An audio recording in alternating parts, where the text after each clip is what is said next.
Hello, Crest. This is Stephanie Dresty. I'm here in not the Learning Commons today, but our temporary dwellings here in Crest Hall while the building is being renovated.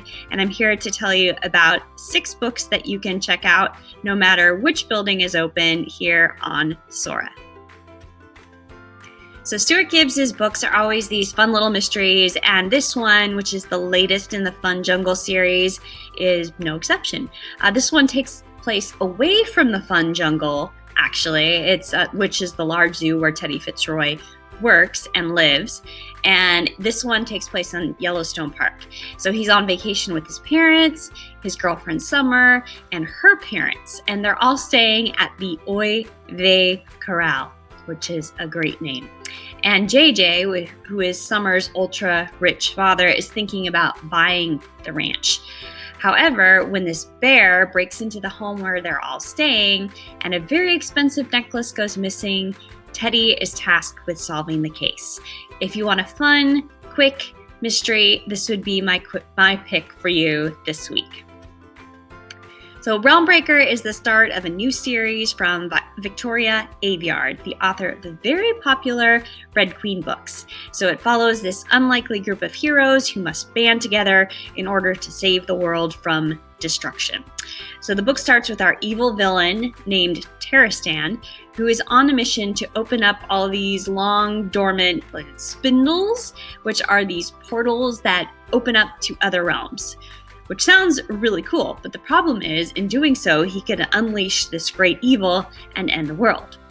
So, of course, villain that he is, he opens one of them.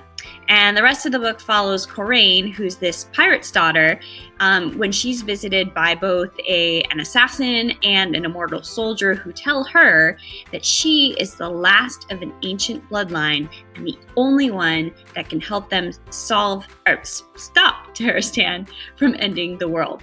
So together they take off and they try to recruit people along the way with various strengths to help them save the world.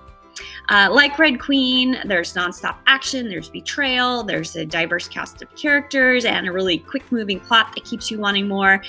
Unlike Red Queen, which has this romance at the front and center, this one has one that's kind of like off to the side and maybe could happen in later books. So if you like the fantasy and the action and the adventure and not so much the romance, this could be a pick for you this week.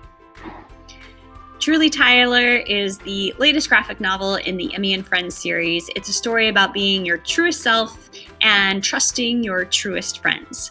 So ever since Tyler started getting into art and comics and hanging out with Emmy, his friends and his teammates have been giving him a hard time. So he doesn't really get it, and he wishes he could both nerd out on drawing and play ball without the teasing. Emmy, on the other hand, is really excited to work on this comics project with her crush, Tyler, but she gets the feeling that his friends don't think she's cool enough and maybe she needs to try reinventing herself. So it's filled with cliques and comics and crushes, and it's perfect for fans of Raina Telgemeier and books like Shannon Hale's Real Friends. If you're looking for more funny and something maybe kind of Dork Diaries-ish, you might like 13 and Counting. It's about 2 best friends who, on New Year's Eve, make a list of 13 goals that they must complete before their first summer apart from each other.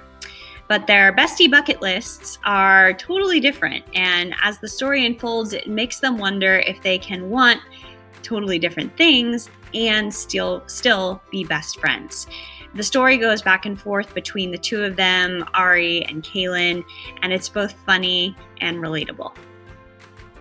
The War That Saved My Life is not a new one to our library, but it's one that's so frequently mentioned as a favorite among Oak students that I was surprised it wasn't included in our Sora collection.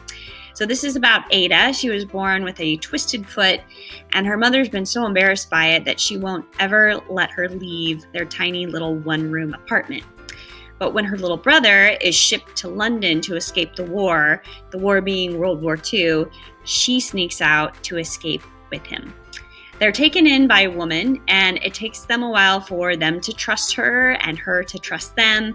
But as they start to do new things and teach themselves things like how to ride a pony, how to read, how to watch out for German spies, the woman, and her name is Susan, comes to really love these two kids. But we're wondering if that's going to be enough if their mother comes looking for them. So for some, the war has been really terrible, but for Ada, who's had lots of trying experiences, it might actually be something that saves her life. So if you like adventures, if you like historical fiction, especially books like Number the Stars, I think you might like The War That Saved My Life. This is another very popular one in our library, but new to Sora. Trevor Noah hosts the fun and very informative daily show, and in this story, which is adapted for young readers, he tells the story of his growing up in South Africa with his Black South African mother and his white European father during a time when it was actually against the law for people of different races to wed and have children.